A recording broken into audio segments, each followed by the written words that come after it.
Hi, this is Feldy, and today I'm just going to do some crazy experimentation, and for the first time I am going to try to make Alcapurria de yuca. So stand by and check it out. Okay, so the first thing we did, which I did off camera, was to prepare some aceite de achote. Now this was done by basically heating up some olive oil. I made basically 1 cup of olive oil in a small saucer, and I threw in probably about 5 or 6 tablespoons of achote seed, and that's this stuff right here, achote, or also known as annatto seed. And I let it heat for about 5 minutes. Then I strained it and I put it into this cup here, and I'm letting it cool off. And we're going to be using that with the yuca later to give the yuca some color and a little bit of flavor. Okay, so first steps are I'm going to peel and cut the yuca. And then after I do that, I'm going to grate it on kind of the fine setting here on the grater and get it all into this bowl. And that's going to be quite an effort. Okay, so here you see we have our yuca down to the nice white meat of the yuca. And I've got a little bit of a inclusion here, and I'm just gonna grab my paring knife and take that out. There we go.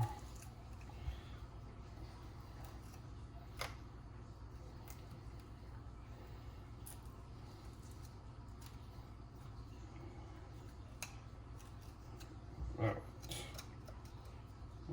It's looking pretty good. All right. And so now I'm just going to probably cut it each piece in half, and then I'm going to use the grater to grate it down into a very fine texture. Okay, so I'm going to start the process. I'm using this this little protective device here that I use to keep my hands from scraping on the grater.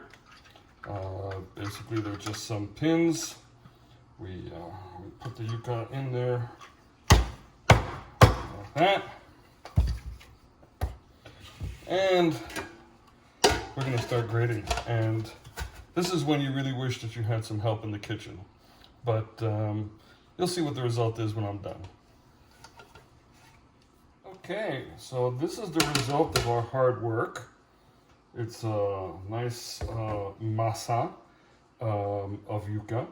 And what I'm going to do now is I'm going to run this through some towel, some cheesecloth, and wring out some of the fluid because it is very moist.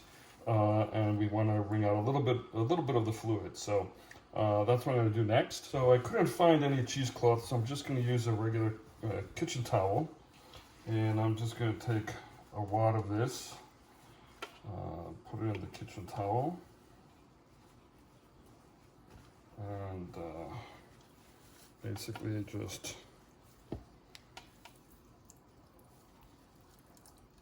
squeeze out some of that liquid. Not too much. You don't want it to dry out. Let me get another bowl. And then I can put my recently squeezed out masa right into that bowl. And then I'm just going to do this with the rest of the masa that's here. Okay, so there we have our squeezed out masa. I'm going to mix it all up again in the bowl here. And then we're going to start to season it with various things. So I'll prepare those and I'll show you what I'm putting in there. Okay, so we're back, And the first thing I'm going to do is I'm going to put a few tablespoons of this previously prepared aceite de achote. And this is going to give it some color and some flavor. Let's see. I'll put 4 tablespoons in. Let's see how that starts looking. I'm going to get in here with my hands and really get in there.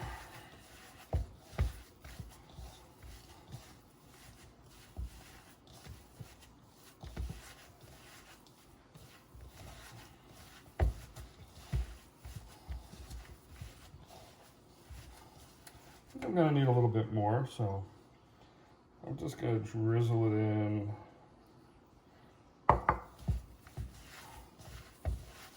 You know, like Puerto Ricans say, a tu gusto. And since this is the first time I've ever made this, who the heck knows what I'm doing? Anyway, it's coming out a nice orange color. Just make sure that it's nice and thoroughly mixed in there. And maybe just a little bit more.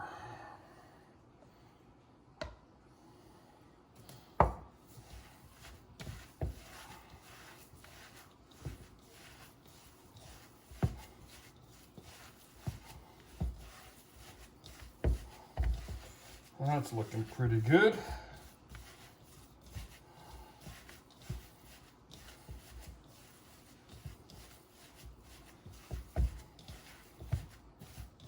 Okay, so now I'm going to add some salt.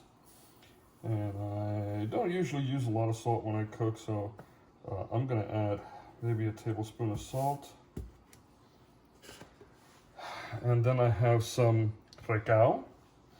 And I'm going to add, I don't know, I think I have maybe 4 or 5 tablespoons in here. So let's see, that's 1, 2, 3, let's go with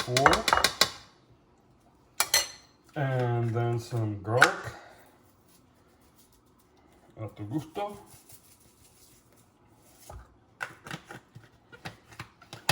And let's mix that all up in there.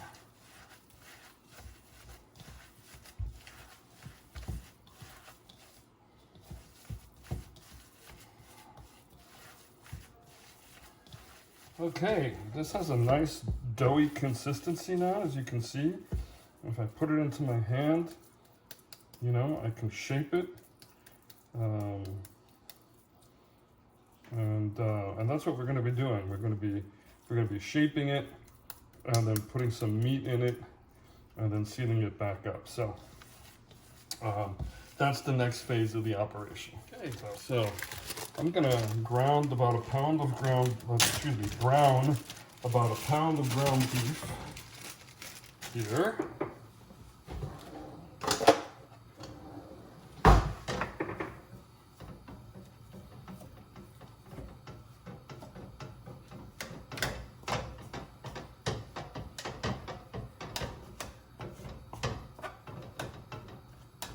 Okay, my meat is browning. I put a little sofrito in. Recaito, I should say, not sofrito. And so that's in there. I'm going to add all of my other ingredients. I like capers, so I'm going to throw some capers in there. Garlic is always good. So, you know, the way you season it is really up to you. Very individual taste. So, I love olives. I'll throw some olives in there. And maybe if you're lucky, you get an olive in your alcapurria. And of course, because, you know, this is a Puerto Rican dish and I'm Puerto Rican, adobo. And throw some of that in there. Sorry, al gusto. And get it all in there, browning, and looking good. All right, the meat is almost done. It's looking really good, and I'm going to set it aside and start making the alcapurrias themselves. Okay, so we have our masa and we have our meat. And now probably for the most difficult part is putting this stuff together. So I'm gonna reach in here, get some masa. And you can make your alcapurrias as big or as small as you like. For this experiment, I'm just gonna make some small ones. Put your meat in there.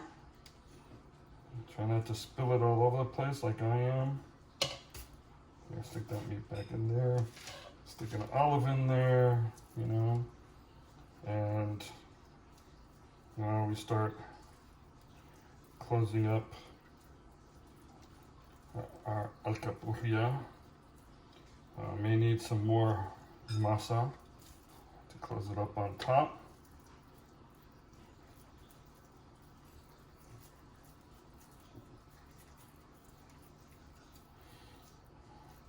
And you want to make sure that you don't have any meat sticking out,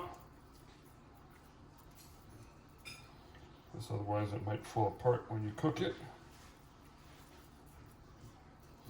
And you're going to make it, roughly, I don't know, they call this cigar shape, but it doesn't look like a cigar to me, but what do I know? All right. That one's looking pretty good.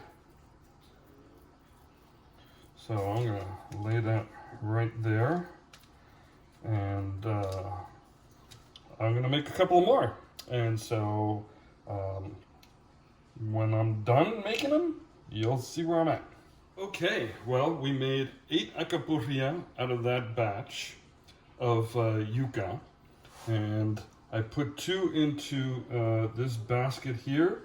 I've got my deep fryer all set up and heating up to about 360 degrees. So it just told me that it's ready. So I'm gonna take my deep fryer and drop my alcapurria in there. And they're nice and covered up, so they should cook up nicely.